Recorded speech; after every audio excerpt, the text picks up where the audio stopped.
이번 시간에는 성적관리 및 업무 포털, 생명 존중 교육에 대해서 학습을 하겠습니다. 성적관리는 문제를 출제해서 보관하고 그 다음에 시험을 보고 그 후에 성적을 내기까지의 과정을 다룰 것이고요. 업무 포털은 학교 현장에서 이루어지는 모든 전산 업무가 한 군데 집약되어 있는 그 프로그램입니다. 이것에 대해서 간략히 살펴보고 마지막으로 생명 존중에 대해서 교육을 하겠습니다. 자, 우선 성적 관리부터 살펴보도록 하겠습니다. 각급 학교는 학업 성적 평가 및 관리의 객관성, 그다음에 공정성, 투명성과 신뢰도 등을 제고하여 학교 교육의 내실화를 도모하는 겁니다.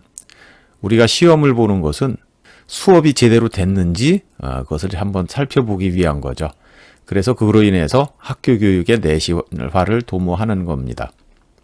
학교별 각 교과 협의회와 학업성적관리위원회를 구성해서 그 기능을 강화한다. 그러니까 바로 위에서 얘기했던 객관성, 그 다음에 이제 공정성, 투명성과 신뢰도, 이것을 하기 위해서 학업성적관리위원회나 교과협의회를 두는 겁니다. 교과 학습 발달 상황의 평가는 지필평가와 수행평가로 구분해서 실시하라. 자, 지필평가는 필답고사죠. 종이로 보는 것. 그 다음에 수행평가는 어떤 과제를 수행함에 있어서 그 단계까지도 들여다보는 것을 수행평가라고 합니다. 그래서 이 두 가지로 나눠서 하게 되죠. 그렇지만 그 수행평가만 가능한 경우가 있습니다. 과목 특성상 수업 활동과 연계하여서 수행평가만으로 교과 학습 발달 상황의 평가가 필요한 경우, 즉 실습만 하는 과목 같은 것은 수행평가로도 평가가 가능하다는 거죠. 이제 고등학교의 전문 교과 과목 등 특수한 경우, 자, 고등학교 전문 교과 중에서 예를 들어서 목공에서 나무로 무엇을 만든다. 그러면 이것은 이론 수업 없이 계속 실습만 합니다. 그럴 경우에 시험 없이 그냥 수행평가만 가지고 평가할 수 있다는 거죠. 그 다음에 이제 교과 학습의 평가인데요. 모든 학생들이 교육 목표를 성공적으로 달성할 수 있도록 돕기 위한 교육의 과정으로 실시를 합니다. 그 다음에 이제 평소 학교에서 가르친 내용과 기능에 대하여 학생 개인과 교과별 성취 기준, 성취 수준에 따른 성취도와 학습 수행 과정을 평가하는 방법을 적용한다. 자, 여기서 성취 기준과 성취 수준이 나오는데, 성취 기준이라는 것은 어떤 특성을 평가할 것이냐, 어떤 특성을 성취했는지 볼 거냐. 그 다음에 성취 수준이라는 것은 어느 정도나 성취했느냐를 가리는 거죠.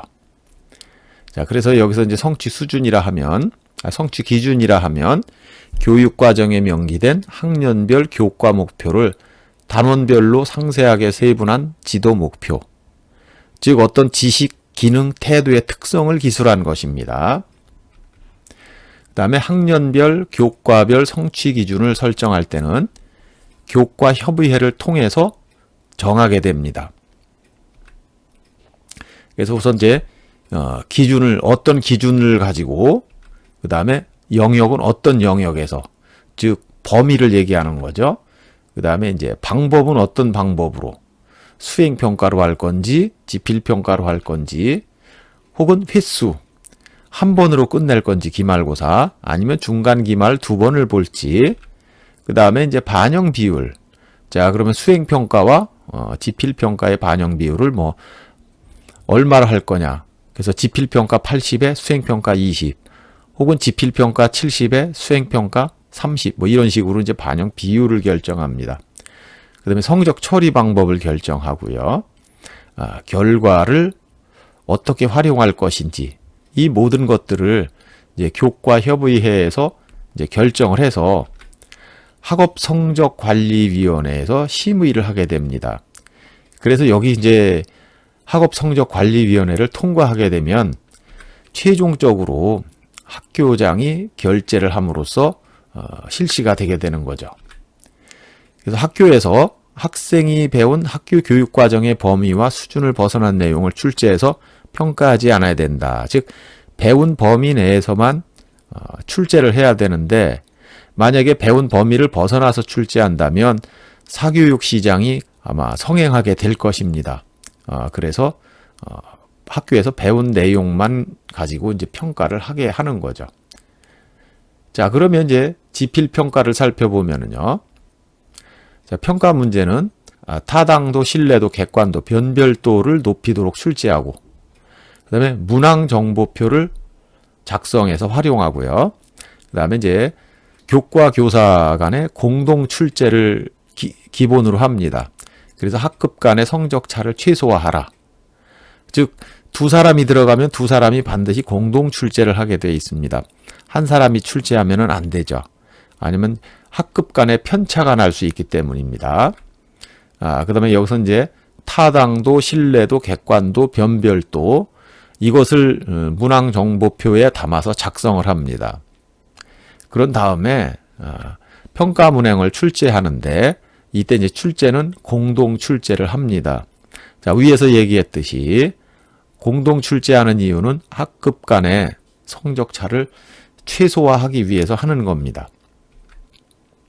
모든 출제 원안에는 문항별 배점을 표시합니다. 자, 우리가 출제하는 데서 한번 배웠었죠. 출제 원안 뒤쪽에는 항상 문항별로 배점을 표시합니다. 변별력을 최대한 높이기 위해서 동점자를 가능하면 줄여라. 동점자가 많이 나오면 변별도가 떨어지는 겁니다. 자, 이 동점자가 이제 많이 나온다는 것은 여러 가지 이제 손해를 유발하게 되죠. 그래서 그러한 방법으로 가급적 100점 만점으로 출제를 하고요. 평가 문항수를 증대시켜라. 극단적으로 얘기해서 만일 한 문제만 딸랑 냈을 때 반학급 학생들이 30명이었다면 맞은 학생과 틀린 학생으로 극단적으로 다 이렇게 구분이 될 겁니다. 근데 문제가 많으면 각 개인마다 전부 이제 점수가 다르게 나오겠죠. 그래서 평가 문항은 많을수록 평가가 정확하게 이루어진다 이런 겁니다. 그 다음에 이제 문항당 배점의 다양화. 똑같은 문항을 맞춰서 똑같은 점수가 나오는 것이 아니라 같은 문항이라 할지라도 그 난이도에 따라서 배점이 많은 점수, 높은 문항이 있고 배점이 낮은 문항이 있습니다. 그래서 그 문항당 배점을 소수점까지 부여하면서 난이도에 따라서 차별화하라는 거죠. 그다음에 이제 수준별 난이도의 배열을 하고요. 자, 동점자가 많이 생기면 과거에는 만약에 1등부터 9등까지가 동점이면 모두 1등, 1등, 1등, 1등 해다가 10등, 11등, 12등 이렇게 나갔는데 지금은 그 가운데인 5등을 줍니다. 5등을 주다 보면 1등짜리가 안 나오게 되는 결과가 나오죠. 그래서 동점자는 가능하면 생기면은 안 된다. 그래서 이제 동점자를 줄이기 위해서 이와 같은 방법을 쓰는 겁니다. 역시 이제 지필평가에서요. 평가 문제는 출제, 인쇄 및 평가 전 과정에서 보안이 유지되도록 철저히 관리한다. 자, 이것은 이제 문제를 출제하게 되면 검토를 하고 제출을 합니다. 그 제출을 하게 되면은 그때부터는 이게 이제 보안에서 굉장히 그 철저하게 다루게 되죠. 그래서 교장 그 결재를 받아가지고 특별 보안 관리자까지 두고 합니다. 그 다음에 이제 채점 등 평가 결과를 전산 처리할 경우에 그 이상이 있는지 철저히 대조를 확인하고 이상이 없으면 학생 본인에게 공개를 합니다. 그래서 확인을 시킨 다음에 만약에 학생의 이의 신청이 있을 때는 면밀히 검토하여 적절히 조치를 취해야 됩니다. 평가 결과가 이렇게 전산 처리가 되면요. 전산 처리 결과 이상 유무를 확인합니다. 문항 정보표에 있는 답지를 내가 나이스에다가 옮겨서 타이핑을 합니다. 그런 다음에 채점을 하게 되는데 이때 만약에 한 개라도 오타가 나서 잘못 들어가게 되면 100점짜리가 안 나오죠. 가장 좋은 방법은 계열을 쭉 전체를 채점해서 본 다음에 만점짜리가 있는지 없는지를 확인해 보는 겁니다. 그래서 만점짜리가 100점짜리가 하나가 나왔다면 거의 맞는다고 보면 되죠. 그래서 전산 처리 결과 이상 유무를 확인하고 이상이 없으면 일단 학생 본인에게 공개해서 성적을 확인시켜 줍니다. 그래서 만일 학생이 이상이 있다고 하면은 면밀히 검토해서 적절한 조치를 취하는 겁니다. 그래서 이게 철저한 과정을 통해서 한치의 오차도 없이 진행이 돼야 되는 거죠. 그 다음에 이제 수행평가를 보면은요. 수행 과정 및 결과를 직접 관찰하고 그 관찰 결과를 전문적으로 판단하는 평가 방법입니다. 물론 여기에는 개인의 주관적인 것이 많이 들어가게 됩니다. 수행평가는. 그래서 가능하면 주관적인 것이 들어가는 것을 배제하게끔 해야 됩니다. 자, 우선 교과협의회에서 협의를 하죠. 그래서 뭐 여러 가지 그 수행평가 영역은 얼마, 어디까지, 방법은 어떻게, 횟수는 어떻게, 배점, 반영 비율 등 이런 것을 논의해가지고 수행평가 계획을 수립을 합니다. 역시 마찬가지로 수립이 끝났으면 이것을 이제 제출하죠. 학업성적관리위원회에 제출하면 학업성적관리위원회에서 심의를 해서 통과가 된다면 이것이 이제 확정이 되는 겁니다. 그러면 그 확정된 것을 가지고 이제 수행평가를 실시하게 되고요. 그 다음에 그 결과를 본인에게, 이제 학생 본인에게 공개하고 이의 신청이 있는 경우에는 검토 후에 이제 조치를 합니다. 이의 신청이 없을 때까지 이제 해야 되는 거죠. 자, 그 다음에 이제, 성적 처리가 끝난 수행평가의 자료는 졸업한 다음에 1년 이상 당해 학교에 보관하게 됩니다. 그리고 이제 학생이 졸업하고 나간 다음에 1년이 지나면 이제 폐기해도 되죠. 이것은 학생이 상급학교 진학 시에 입학 전형권자의 요청이 있을 경우에는 이를 전형 자료로 제공을 해야 되기 때문에 그런 겁니다.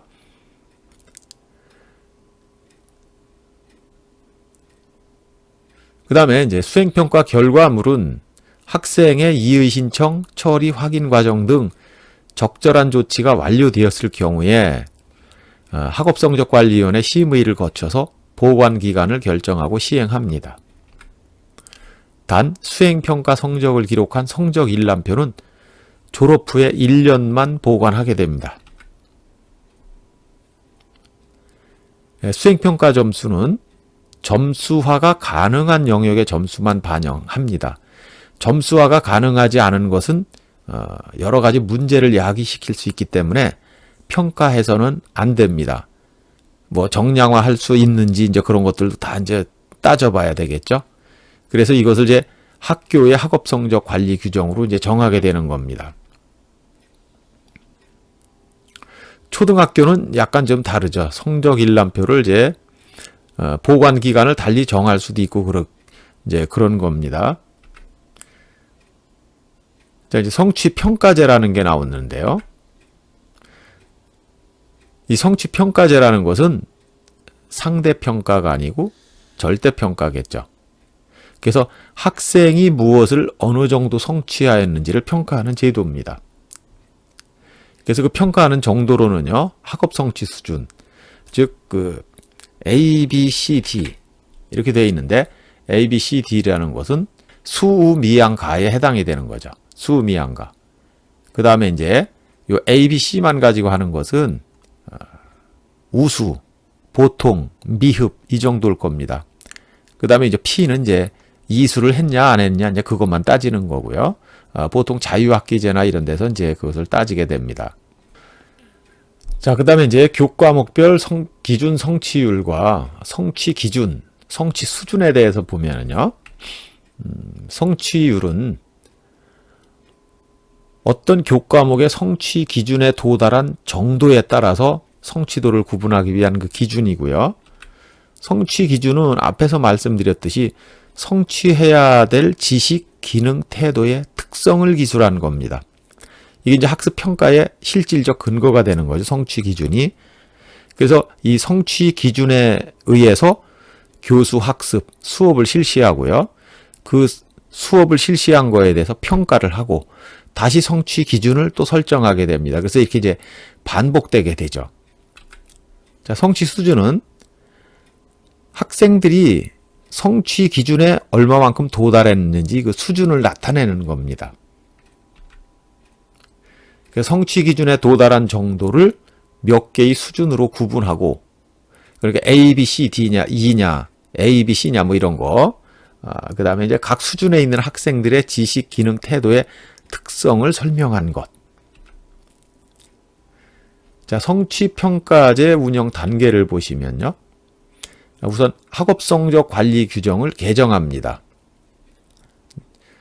그 다음에 성취기준 마련 및 학기 단위 성취 수준을 기술하게 되죠. 성취 기준과 성취 수준, 어떤 것을 어느 정도까지 평가할 거냐. 그 다음에 이제 교수학습, 거기에 따른 수업을 하고요. 그다음에 이제 평가 계획을 수립합니다. 그에 맞춰서 이제 평가를 하게 되죠.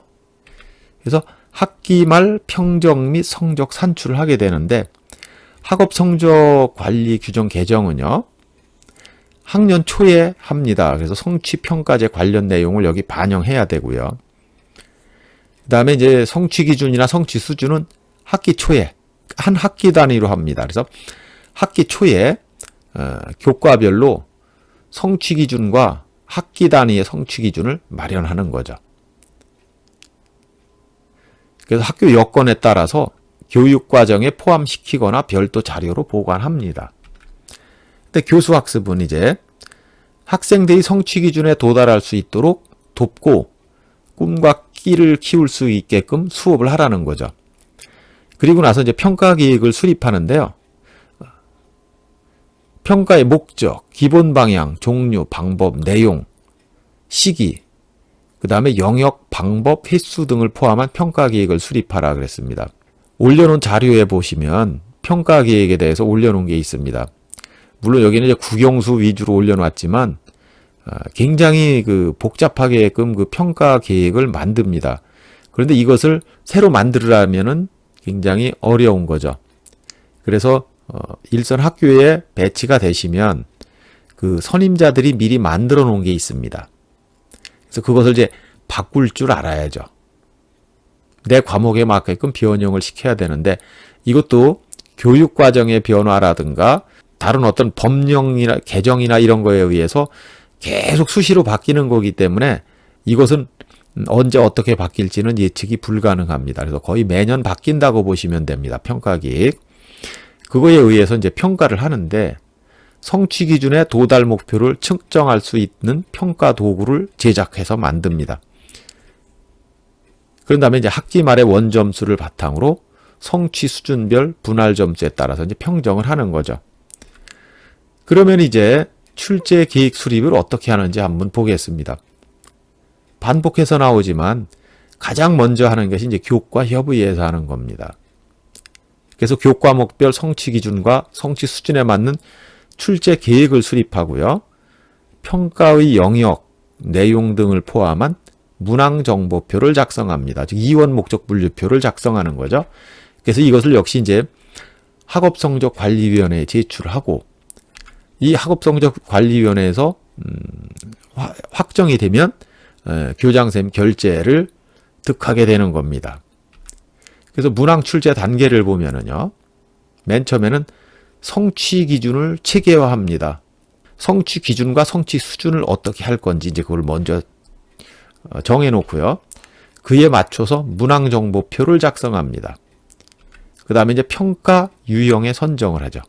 수행평가로 할 건지, 지필평가로 할 건지, 지필평가를 한다면 논술을 얼마 하고 나머지를 얼마 할지, 이런 것들을 정해가지고, 그 다음에 이제 문항을 출제하게 됩니다. 그래서 여기서 꼭 알아두셔야 될 것은요, 문항을 출제하기 전에 문항 정보표를 먼저 작성합니다. 그런데 일선 학교에서는 이것을 이제 쉽게 하기 위해서 문제를 출제해 놓고 거기에다 문항 정보표를 맞추는 그런 형식을 취하는 경우가 굉장히 많죠. 그래서 일단 여러분들이 아셔야 될 것은 문항을 출제하기 전에 뭐를 먼저 하느냐 하면 이 문항 정보표, 이원 목적 분류표를 먼저 작성을 합니다. 그게 이제 원칙이 되는 거죠. 자, 그러면 이제 문제지를 냈을 때 문제집 인쇄 및 보관을 어떻게 하는지 한번 살펴보겠습니다. 자, 우선 내가 출제교사입니다. 출제교사면 원안지를 평가 업무 담당 교사에게 제출합니다. 그런데 이 평가 업무 담당 교사는 나한테만 하는 것이라 전체 교사들에게 문제를 며칠까지 제출하세요 이렇게 합니다. 그러면 출제교사들이 전체 선생님들이 문제를 출제해서 평가 업무 담당 교사에게 제출을 하면은 평가 업무 담당 교사는 이 문제를 이제 수합을 하게 됩니다. 수합한 문제지를 인쇄실에서 인쇄한 후 출제교사에게 인계한다. 자, 그래서 이 평가 업무 담당 교사가 하는 일은 전체 선생님들한테 출제 원안지를 제출받아서 이것을 검토해가지고 이상이 없으면 인쇄실에 가서 인쇄를 해오는 겁니다. 그래서 인쇄를 해서 인쇄된 문제지를 출제교사에게 돌려주는데 여기서 출제교사에게 나눠주는 것이 아닙니다. 보안상 문제가 인쇄되면 특정한 구역을 하나 정해놓고 일정한 시간에 학년별로 모여서 이 문제지를 이제 분철이라는 걸 합니다. 이 문제지를 이제 분철한다는 것은 뭐냐 하면은 문제지를 그 시험 보는 학생들 숫자에 맞게끔 나눠서 싸는 거죠. 자, 그래서 이 인쇄된 문제지를 지정된 장소에서 검토해서 이상 유무를 확인하고 포장 봉인하여 평가 원안 및 여분과 함께 성적 업무 담당 교사에게 인계합니다. 자, 평가 업무 담당 교사가 인쇄를 해왔으면요, 이번에는 이제 성적 업무 담당 교사에게 이 문제지 분철한 것을 넘깁니다. 그러면 이 성적 업무 담당 교사는 이 보관된 문제지를 시험 당일날 그 교무실에다가 배분을 해가지고 각 학급에 들어갈 수 있게 감독들이 가지고 들어갈 수 있게 하고요. 그 가지고 나오면은 이것을 다시 또 이제 채점하는 업무까지 맡는데, 자, 보통 이렇게 되면은 이제 이 계획은 이 시험에 관한 전반적인 모든 계획은 교무부에서 합니다. 교무부에서 하는데 여기 요 평가 업무 담당 교사는 연구부 교사가 되고요. 요 성적 업무 담당 교사는 이제 교무부 교사가 됩니다. 평가 업무 담당 교사는 연구부 교사인데 이 평가 업무 담당 교사가 하는 거는요, 시험지를 제출받아서 검토하고 이상 유무를 확인한 다음에 인쇄실에서 인쇄해가지고 각 출제 교사들이 와서 분철할 수 있게끔 만들어주는 과정까지만 하고요. 일단 문제지가 분철이 되면 그 분철된 문제지를 받아서 보관하고 시험 보고 성적을 내는 업무는 성적 업무 담당 교사, 즉 교무부 교사가 하는 겁니다.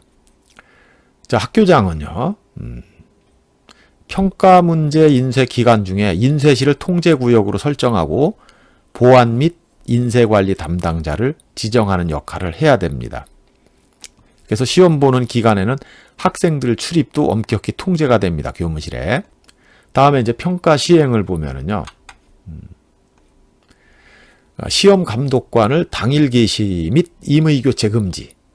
지금 뭐냐면 학급별 시험 감독관 교사를 당일날 개시합니다. 즉 내가 저녁에 퇴근할 때까지도 내일 몇 교시에 감독을 들어가는지 알지 못합니다. 아침에 출근해서 보면은 메신저로다가 각 교사들에게 뿌려져 있죠. 그걸 보고 나서 나는 오늘 1시간이 비었네. 나는 오늘 하루 종일 감독이네. 이걸 알 수 있습니다.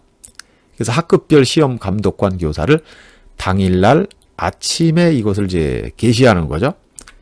그리고 한번 게시가 되면 시험 감독관을 임의로 다 교체할 수 없습니다. 왜냐하면 부정행위가 생길 수 있기 때문에 혹시라도 아는 사람의 자녀가 있는 반에 감독을 들어가기 위해서 바꾼다든가 이런 것을 못하게 하기 위해서 임의 교체를 못하게 하는 겁니다. 그 다음에 이제 고사 시행 기준 설정 후 시행하는데요. 자, 지각생 입실 기준을 마련해야 됩니다. 자, 지각생 입실 기준을 마련하는데 보통 9시에 시험을 봐서 9시 50분에 끝나죠. 근데 지각생을 몇 시까지 입실시킬 것인지. 자, 그래서 9시 30분 이후에는 입시를 금지한다. 9시 30분 될 때까지만 입시를 받아준다. 뭐 이런 거요. 9시 30분이 넘어가서 입시라면 시험을 어차피 못 보는 거기 때문에 이제 금지시킬 수도 있습니다. 근데 필기도구 사용. 자, 필기도구 사용은 뭐 연필 사용은 안 되고 검정색 볼펜이나 파란색 볼펜만 사용한다. 답안지 교체 시기. 자, 답안지도 끝까지 다 바꿔주는 것이 아니라 종료 5분 전을 남겨놓고는 답안지 교체를 하지 않습니다. 어차피 이제 답안지 작성하기 시간이 늦어서 그러겠죠. 그 다음에 종료 시간 알림 방법. 자, 종료 시간을 알리는데 15분 남았습니다. 5분 남았습니다. 뭐 보통 이런 식으로 하죠. 그래서 그렇게 이제 2번 하는 것을 원칙으로 하든지. 그래서 명확한 고사 시행 기준을 설정하고 이제 이것을 시행합니다. 다음에는 이제 부정행위 방지 및 발각 시 엄격한 징계 규정을 적용하는데요. 이런 것을 위해서 시험 감독관 근무 요령에 대한 교원 연수를 매 시험 때마다 실시합니다. 선생님들 한 자리 모아놓고 1시간 동안 연수를 시키죠. 자, 부정행위 및 가담 학생에 대한 징계 규정을 강화할 뿐만 아니라 규정을 엄격히 적용한다 했습니다. 이 부정행위는요, 미연에 방지하는 것이 최선책입니다. 만약에 부정행위 학생을 적발하게 되면 본인이 했다는 그 진술서도 받아야 되고, 또 무슨 뭐 성적관리위원회에서 또 뭐 회의를 열어야 되고, 뭐 이런 여러 가지 복잡한 것들이 많이 생깁니다. 그래서 감독 선생님들이 딱 보면은 부정행위 하는 학생들은 대충 이렇게 눈빛만 보면 압니다. 그래서 그 옆에 가서 서 있는다든가 해서 미연에 방지하는 것이 최선의 방법이죠. 그다음에 이제 서술형이나 논술형 문항을 채점하게 되는데 이것은 단답형이 아니죠. 보통 채점 기준표에 따라서 문항별로 채점을 합니다. 자, 채점 기준표라는 걸 만들어 두는데 혹시 유사 정답이 될 만한 것들을 다 해서 부분 점수까지도 부여해 줄 수 있게끔 이렇게 미리 만들어 놓게 되죠. 그래서 2명 이상의 채점자가 한번 이렇게 각각 별도로 채점을 해보는데 여기서 만약에 서로 상의해서 논의가 발생했다. 서로 이제 맞지 않는 거죠. 이게 나는 맞았다고 보고 누구는 틀렸다고 보고. 그러면 교과협의회에서 채점이나 기준을 수정하든지 보완을 합니다. 조금. 그래서 이제 맞춰보는 거죠. 최대한. 자, 그래서 이제 이것을 만들어 가지고 역시 학업성적관리위원회 심의를 받고요. 이제 교장의 결재를 받게 되면은 이것이 시행이 되는 겁니다. 그럼 이렇게 돼 가지고 둘이 채점한 것을 평균 점수로 결정하게 되죠. 그래서 둘이 봤을 때 서로 이의가 없는 것이 가장 좋은 거죠. 그러면 수행평가 절차를 알아보겠습니다. 자, 수행평가 절차는요. 일단 수업 및 평가계획서를 수립하죠. 교과협의회에서 이제 주로 합니다. 이것을 이제 성취 기준을 구체화하고요. 그 다음에 다양화, 전문화, 특성화된 수업을 하는 겁니다. 성취 정도를 파악하기 위해서 평가 기준을 이제 명확히 하고요. 그 다음에 평가 방법을 결정하고 어떻게 평가할 거니 적절한 평가 도구를 제작합니다. 다양화, 전문화, 특성화된 평가를 실시하고요. 채점을 하고요. 그 다음에 이제 그 결과를 교수 학습 활동에 피드백을 해서 반영하게 됩니다. 자, 이게 수행평가 절차죠. 그러면 이제 수행평가 방법과 관리를 한번 살펴보면은요. 수행평가는 지필평가로 실시할 수 없다. 자, 간혹 보면은 선생님들이 너무 바쁘다 보면은 시기를 놓쳐버리게 됩니다. 그럼 다급한 나머지 어떤 그 과제를 수행하는 과정을 보는 것이 아니라 지필평가, 이 문제에다가 해서 그냥 시험을 봐버리고 끝내버리는 경우가 더러 있습니다. 네, 그렇게 하지 말라는 거죠. 학생들이 어떤 그 과제를 수행해가는 그 과정을 자세히 이제 관찰해야만 되는 겁니다. 수행평가는. 그리고 이제 학생의 부담이 과중되지 않도록 평가 계획을 수립해요. 시행하라. 자, 중간고사가 보통 4월 말에서 5월 초에 있고요. 기말고사가 6월 말이나 7월 초에 있습니다. 근데 수행평가를 간혹 보면은 이때 겹쳐서 하는 경우가 있는데, 이렇게 되면 학생들이 지필평가 준비도 해야 되고 수행평가도 같이 봐야 되기 때문에 굉장히 이제 부담스러워지는 거죠. 그래서 중간고사와 기말고사 그 사이사이에 끼워 넣어 가지고 수행평가를 실시하는 것이 이제 원칙입니다. 그래서 지식보다 역량을, 그 다음에 결과와 과정 모두 평가할 수 있도록 하는데, 학교 교육과정의 범위와 수준을 벗어난 내용을 평가하지 마라. 학교에서 배운 것만 평가를 하라는 겁니다. 그래서 모든벌 평가는 과목의 특성에 따라서 적절히 활용하는데, 학생 개개인의 노력 정도와 기여도를 평가하라. 즉 무임승찬이 뭐 이런 거 나왔었죠. 아무것도 안 하고 그냥 묻어서 가면서 점수만 얻는 거. 이제 그런 것들을 구분해내야 되는 겁니다. 그다음에 이제 수행평가에 대한 학생, 학부모 모니터링을 실시해서 다음 수행평가 계획 수립 시에 이제 반영하도록 하라. 수행평가 미응시자 처리 기준은 이제 교과 협의회를 거쳐서 평가 계획에 반영하는데, 다양한 학생 상황을 고려하여 불공정 시비를 예방하라. 즉, 내가 수행평가할 때 결석을 해서 못 본 학생들이 있는가 하면, 혹은 어떤 조퇴나 뭐 지각이나 이런 것 때문에 못하는 학생도 생기고요. 혹은 공적인 것 때문에 못하는 학생도 생깁니다. 이럴 때는 걔들을 또 따로 불러다가 해야 되는데, 다른 학생들의 수행평가를 이미 봤기 때문에 얘들이 이 수행평가에서는 뭐를 평가하는구나 알고 있습니다. 이제 그랬기 때문에 한 번에 하는 것이 최고 좋은 방법이지만, 그것이 안 됐을 경우에 이제 나머지 애들을 결시자는 어떻게 할 거냐, 그 다음에 이제 못한 애들은 몇 회까지 응시 기회를 줄 거냐, 이런 것들을 미리 다 결정을 해서 정해 놓으라는 겁니다. 매 학기 말 교과 담당 교사가 작성해서 전산 입력해서 관리합니다. 지필평가의 명칭, 반영 비율, 그 다음에 수행평가의 영역과 반영 비율을 이제 합쳐서 성적을 내는데, 중학교와 고등학교는 조금 다릅니다. 중학교는 성취도와 그 다음에 이제 표준 편차를 산출합니다. 여기서 체육, 음악, 미술, 교과의 과목은 표준 편차 산출하지 않고요. 성취도만 산출합니다. 성취도만. 그 다음에 고등학교에 보면 보통 원점수, 과목 평균, 표준 편차, 성취도, 석차 등급을 산출합니다. 근데 직업교육 관련 그 전문 교과가 있는데, 여기에서는 석차는 산출하지 않는 게 원칙입니다. 그리고 고등학교도 체육이나 예술 교과목은 성취도만 산출하죠. 그래서 고등학교의 일반 과목들은 석차를 산출하는데, 전문 교과는 석차를 산출하지 않는다는 것. 그 다음에 중학교와 고등학교 마찬가지로 예술이나 체육 이런 교과목은 성취도만 산출한다는 것 기억해 두시면 되겠습니다. 그 다음에 이제 학업 성적 평가 결과인데요. 성취도. 자, 일반 교과 성취도는요, 이렇게 됩니다. 90% 이상이면 A, 80% 이상이면 B, 70% 이상이면 C, 60% 이상이면 D. 그 이하는 E로 합니다. 수미양가가 되겠죠.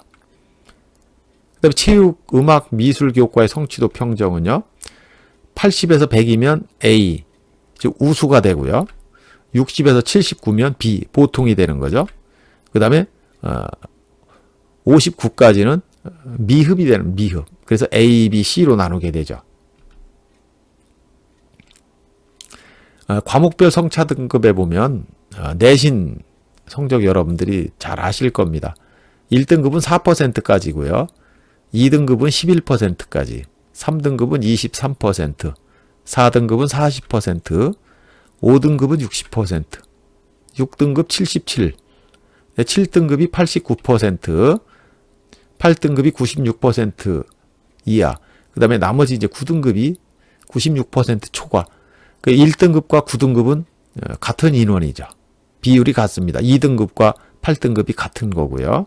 그래서 이것은 수능에서 적용되는 거기 때문에 잘 아시리라고 생각이 됩니다. 그다음에 이제 등급별 누적 학생 수는 수강자 수에다가 누적 등급을 비율을 곱해서 반올림해서 계산한 겁니다.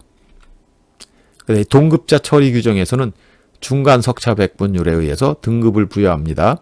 아까 처음에 말씀드렸지만 1등부터 10등까지 똑같은 점수가 나왔다면 전부 5등짜리가 되는 겁니다. 그래서 석차 누적 비율은 중간 석차 백분율로 사용한다. 동점자들은. 그 다음에 이제 중학교 결시생 성적 처리를 보면은요. 결시 이전이나 이후의 성적 또는 기타 성적의 일정 비율로 환산한 성적을 이제 부여하게 되는데, 자, 중간고사 계열 평균에서 계열 평균 대 중간고사 점수는 기말고사 계열 평균 대 기말고사 점수로 합니다. 자, 이거 무슨 말이냐면요.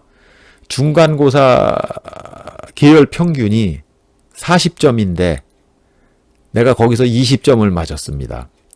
그런데 기말고사에서는 난이도가 이게 이제 쉽게 나와서 계열 평균이 60이었습니다. 60점.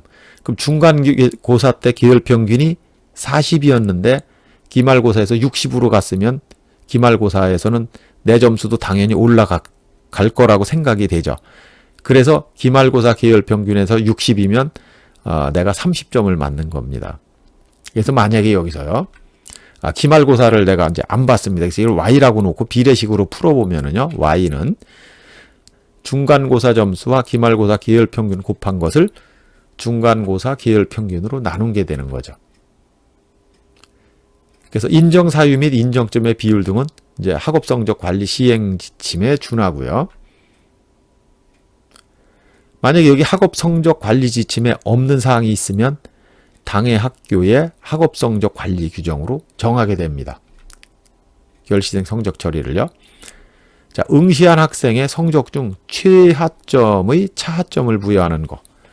무단결시자나 징계로 인한 결시자는 최하점에 차하점을 부여합니다.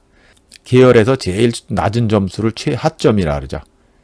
여기서 차하점이라고 하면은 이 최하점에서 1점을 빼는 겁니다. 그러니까 만일 무단결시나 혹은 징계로 인한 결시생들은요. 그 시험을 본 계열에서 가장 적게 맞은 학생보다도 1점을 더 적게 점수를 부여한다는 겁니다. 그 다음에 이제 0점 처리는 누구냐 하면요.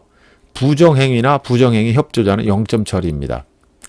그러니까 무단결시자는 최하점보다도 1점을 적게 주지만 부정행위자는 무조건 0점 처리가 되는 거죠.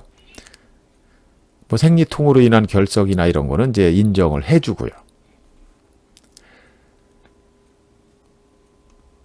자, 100% 인정점 부여하는 경우는요. 지진, 폭우, 폭설 등 그 천재지변이나 법정 감염병. 요즘에 아마 코로나 걸리면 법정 감염병이기 때문에 이것은 이제 100% 인정점 부여하게 됩니다. 그 다음에 이제 공적 의무나 공권력 행사할 때 학교장 허가받은 그 학교 대표한 경기 및 경연대회 뭐 이런 거 나갈 때 그 다음에 공상이나 또는 경조사로 인한 결시. 야, 경조사 지난번에 표로 한번 보셨죠? 그 다음에 이제 학폭에 의한 결석으로 학교장이 인정하는 그 일시보호나 치료 및 치료를 위한 요양기간 중의 결시. 그 다음에 이제 가정폭력에 따라서 가정폭력 피해 학생에 대한 임시보호기간 중의 결시. 그 다음에 학습부지나 그 상담 진로 탐색 프로그램 등 숙려제 참여 인정 기간. 그다음에 이제 기타 부득이한 사유로 학교장의 허가를 받은 결시는 이제 100% 인정을 해주고요. 80% 인정점 부여하는 게 있습니다. 자, 질병으로 인한 결시. 다만 5일 이내에 증명서를 띄워와야 됩니다. 의사 진단서나 의견서. 혹은 이게 없으면 담임교사가 확인서를 써주게 됩니다. 그래서 이런 경우에는 이제 80% 인정하고요. 학교장이 인정하는 기타 사유에 의한 것. 이제 이런 경우에는 80% 인정점을 부여하게 됩니다. 그래서 시험 이제 관리 방법에 대해서 알아봤고요. 이 모든 것은 이제 전산 처리하게 되는데 업무 관리 시스템에서 이제 처리를 하게 됩니다. 자, 업무 관리 시스템은요, 전자문서 시스템이 개발이 됐었는데 이 전자문서 시스템은 기록물을 생산하고 유통하고 관리합니다.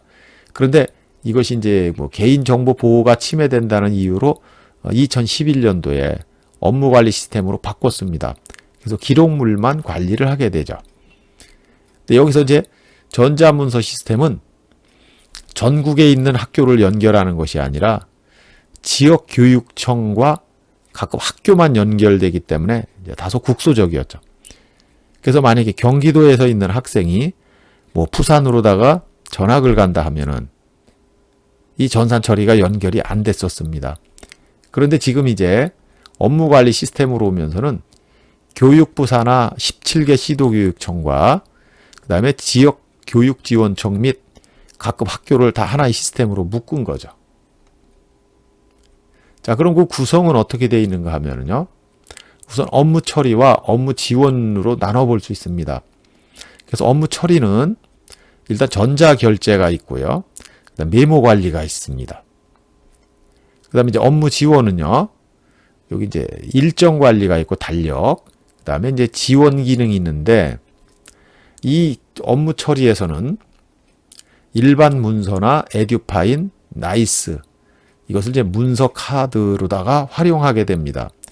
그래서 여기 보면 전자결제이기 때문에 일반 문서에서도 전자결제할 수 있고요. 에듀파인, 즉 그 회계 처리 프로그램에서도 전자결제를 쓰고 나이스에도 전자결제를 씁니다. 그래서 이걸 문서 카드에 집어넣는데 문서 카드라는 것은 굉장히 많습니다. 하나의 폴더라고 보시면 되죠. 자, 그래서 여기 이제 보면은 기한을 하면 결제를 하고 결제된 것을 유통을 시킵니다. 그리고 이제 보관하고요. 활용하고 이 과정을 하는데 여기서 이제 과제 카드 단위로다가 이것을 기능 분류를 하는 거죠. 그 다음에 이것이 이제 개인 일정과 학교 일정으로 나뉘어서 일정 관리와 연동이 되고요. 지원 기능은 알림판, 어떤 이제 게시판이죠.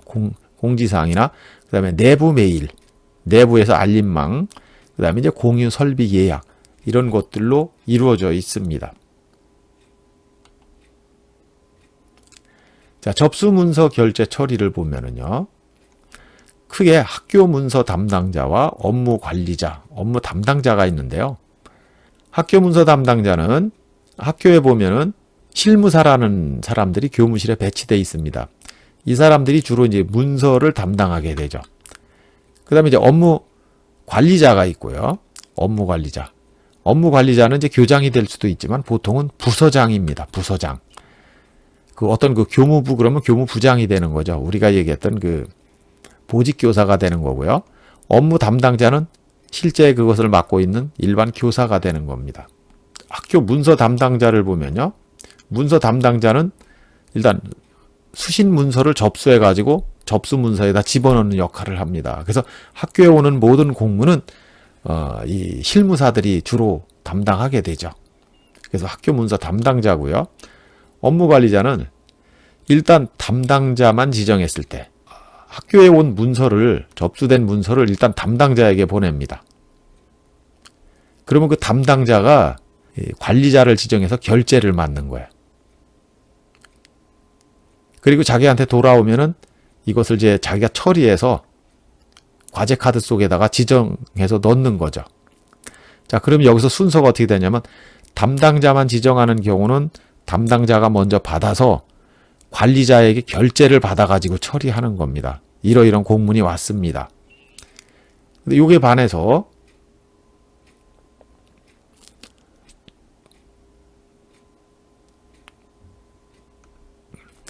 관리자를 이제 먼저 지정하는 경우가 있습니다. 그럴 경우에는 이제 아까는 담당자를 지정했지만 이번엔 관리자를 지정하는데, 자, 관리자에게 가죠. 그럼 관리자가 먼저 결제를 해가지고 나서 그런 다음에 업무 담당자한테 이것을 보냅니다. 그리고 아까와 순서가 다르죠. 아까는 전에 것은 담당자를 지정했을 때는 담당자한테 갔던 문서를 담당자가 결제를 맡은 후에 이것을 실행하는 거고요. 관리자를 지정했을 때는 관리자가 미리 결제를 해서 담당자한테 보내는 겁니다. 그럼 담당자는 실행만 하면 되죠. 자, 그런 두 가지 방법을 쓰게 되는데, 이제 보통은 이 관리자를 지정하는 것이 더 많다고 보면 됩니다. 그 다음에 이제 학교 행정 정보 시스템 한번 살펴보도록 할게요. 보통 이제 나이스라고도 부르는데요. 자, 나이스 교무 업무 시스템의 특징을 보겠습니다. 자, 28개의 업무 시스템이 데이터를 공동으로 활용합니다.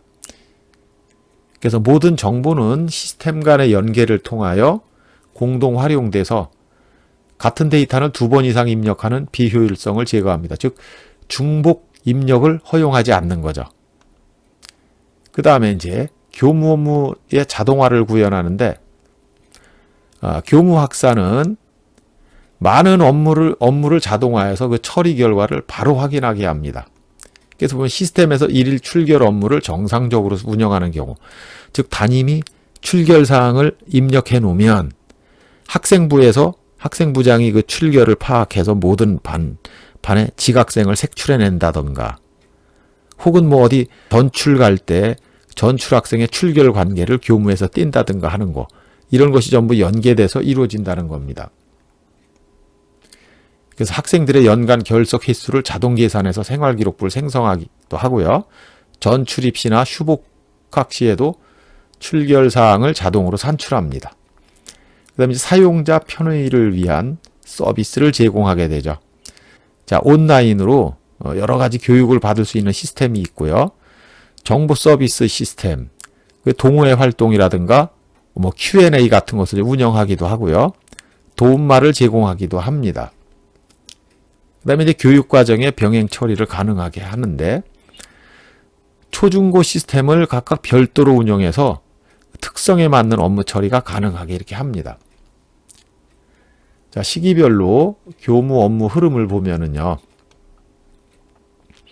학년 초와 그 다음에 학기 중, 학년 말 이렇게 나눠볼 수 있습니다. 그래서 학년 초에 입학이나 진학을 처리하고요. 진급 및 반편성 관리를 합니다.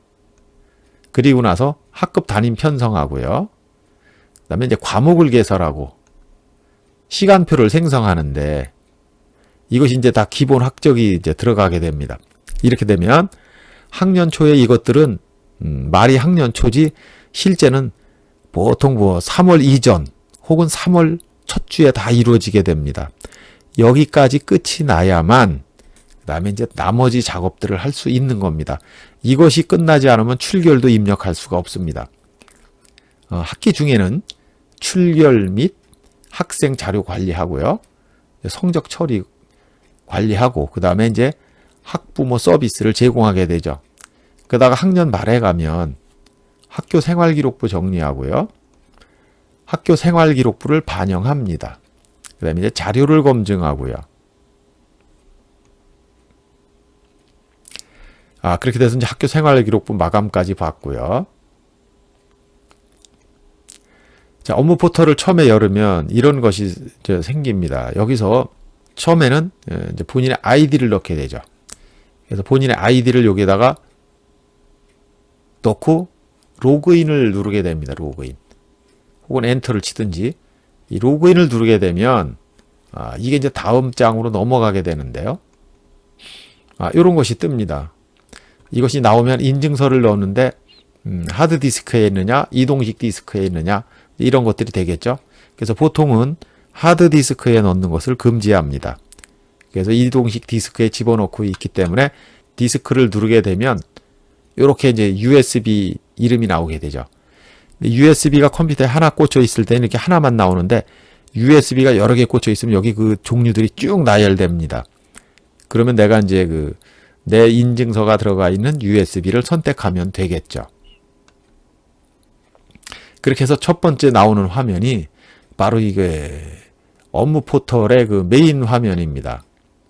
자, 메인이 되어 있고요. 그 다음에 이제 마이 페이지라는 게 있습니다. 자, 현재 보이는 게 이제 메인이고요. 마이 페이지라는 것은 뭐냐면 내 개인에 관한 것이 다 들어 있습니다. 내가 뭐 학교를 어디 무엇을 나와서 뭐를 졸업했고, 뭐 자격증은 무엇을 가지고 있으며, 뭐 이런. 그 다음에 학교는 어디를 어디에서 몇 년 동안 근무했고, 어디에 몇 년 근무했고, 이런 것들이 쭉 나와 있는 것이, 이제 마이 페이지고요. 그 다음에 이제 나이스. 가장 많이 쓰는 게 나이스죠. 보통 교무 학사에 관한 것은 다 나이스입니다. 그 다음에 이제 K-에듀파인이라는 게 있는데, 이것은 문서 관리 시스템. 공문과 관련된 겁니다. 공문.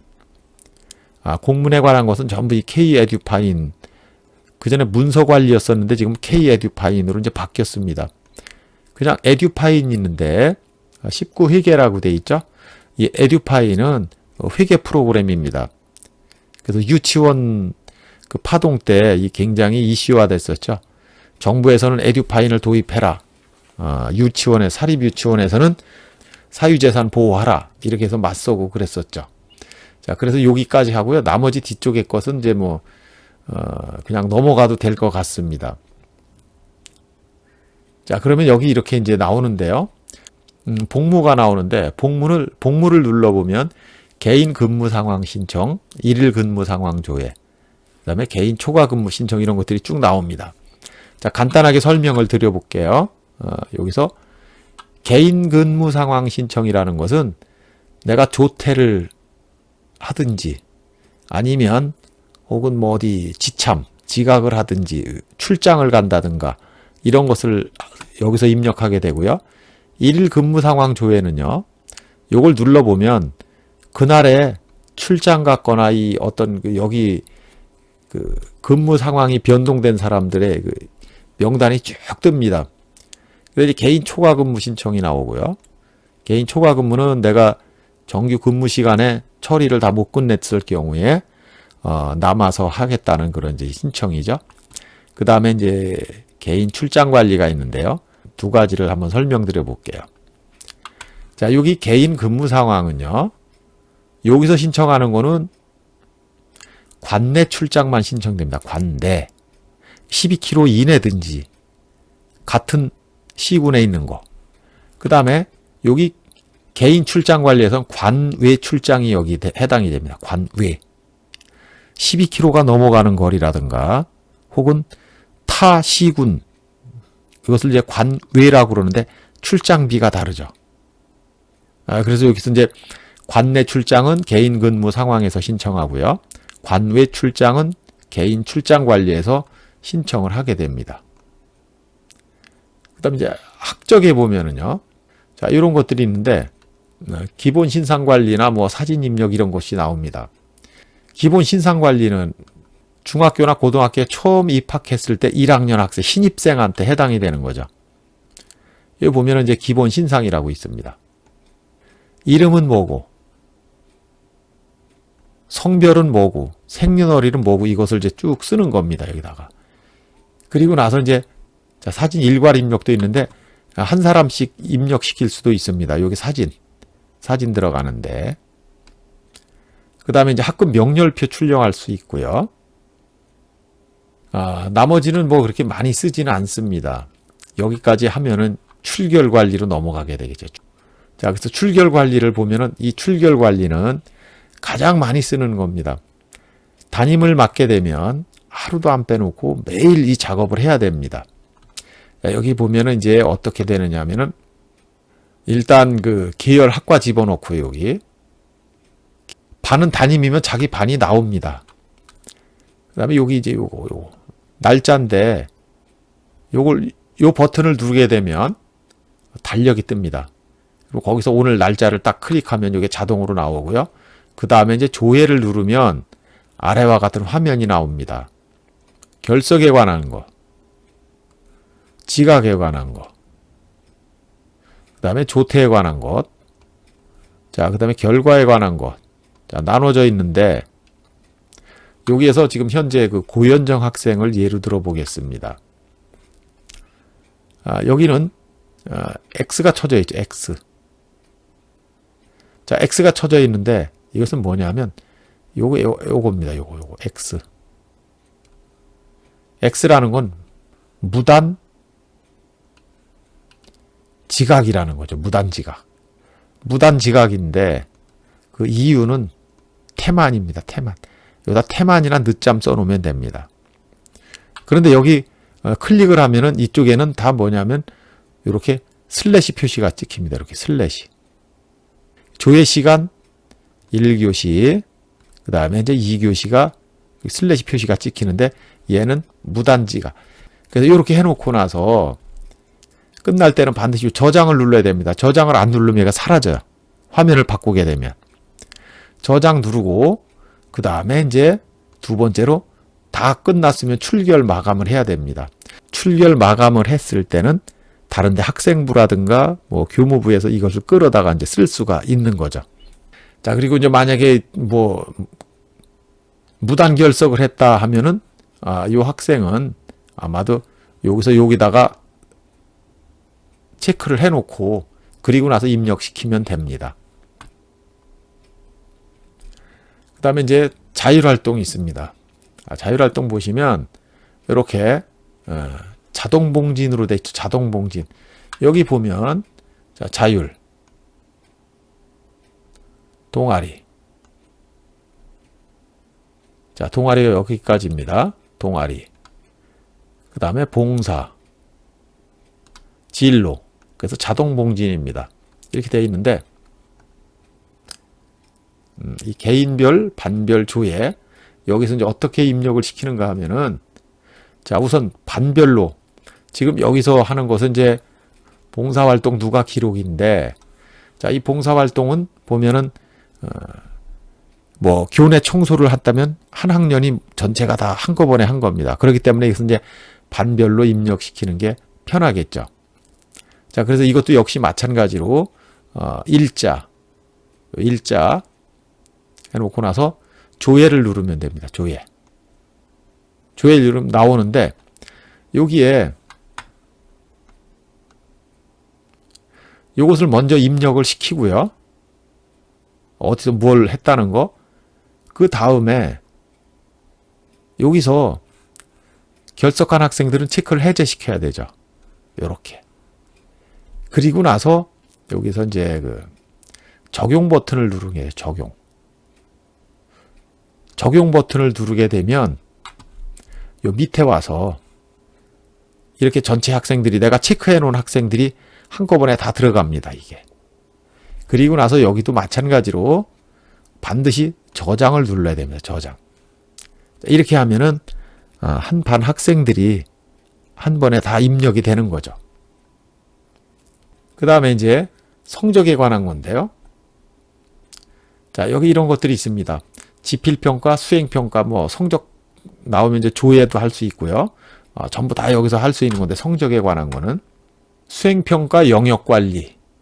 자, 수행평가 그럼 내가 수행평가에서 축구와 배구를 한다 그러면 축구, 배구 이렇게 쓰고요. 반영 비율과 만점 관리. 자, 축구, 배구 20점짜리인데 만점은 100점으로 하겠다. 그래서 20%하고 100점을 쓰면 됩니다. 자, 그렇게 해가지고 이제 나중에 채점을 하면 되는 거고요. 거기서 채점을 끝나고 나서는 이제 지필평가 조회하면 되고요. 그 다음에 통계도 볼 수 있고요. 수행평가도 마찬가지입니다.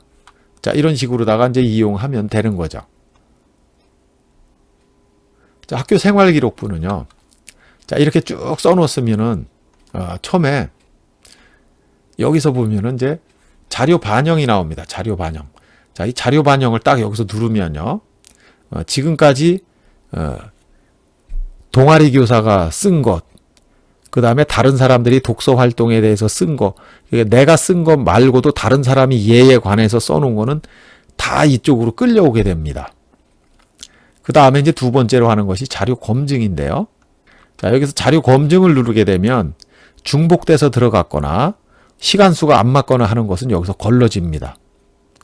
그리고 나서 이제 개인별 조회를 누르면 개인별 조회, 이 학생에 대한 이 생활기록부가 여기 이제 이렇게 보이게 되는 거죠. 그러면 여기에서 학생 이름을 누르면 오른쪽에 생활기록부가 이렇게 뜹니다.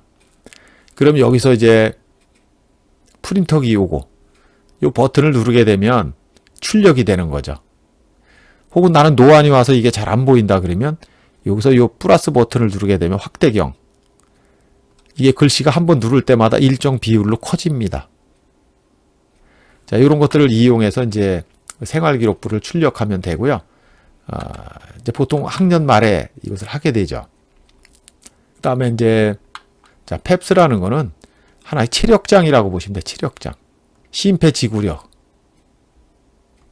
유연성, 근력지구력, 순발력, 비만, 이런 것들 나와 있죠. 그래서 보면 앉아서 윗몸 앞으로 굽히기 몇 센치 내려가냐, 그 다음에 뭐 유연성 같은 거, 이런 거 하는 거기 때문에 이제 펩스는 일종의 체력장이라고 이제 보시면 될 것 같습니다. 그 다음에가 이제 K-에듀파인이라는 건데요. 이것이 문서 관리입니다. 공문서. 자, 공문서 관리인데 여기 보시면 이렇게 쭉 나와 있어요. 그래서 이제 기한은 보통 이제 공용 서식으로 하고요. 요거 눌러서 결제가 지금 대기하고 있는, 내가 올렸는데 아직 교장 선생님이 결제를 안 했다 그러면 결제 대기겠죠. 이제 결제가 됐으면 이제 문서 진행이 되는 거고요. 근데 공람, 누구나 볼 수 있게끔 공개해 놓는 문서입니다. 그래서 공람을 지정해 놓으면 대기 상태로 있다가 일정한 시간이 되면 이제 공람이 지정이 되죠. 근데 발송함, 문서를 외부로 보낸 것들, 접수함, 문서를 외부에서 들어온 것을 받아놓은 것. 그 다음에 이제 내 문서함은 내가 한 겁니다. 내가 기한한 문서, 내가 결제한 문서, 이런 식으로 여기 쭉 나오게 되는데, 문서함이라든가 어디에서 이제 내가 필요한 것을 누르면 이 공문을 직접 볼 수가 있습니다. 자, 만일 여기서 이제 문서함을 열고요. 이 문서 등록 대장을 누르게 되면 이 오른쪽과 같은 것이 나오게 됩니다. 요게 나오게 되죠. 그럴 때 여기서 내가 필요한 문서를 클릭을 하면 이것이 바로 이제 공문서가 딱 이렇게 펼쳐져 보이게 되죠. 그럼 인쇄 버튼 누르게 되면 인쇄를 할 수 있습니다. 자, 그래서 이것을 이제 K-에듀파인이라고 이렇게 부르는 겁니다.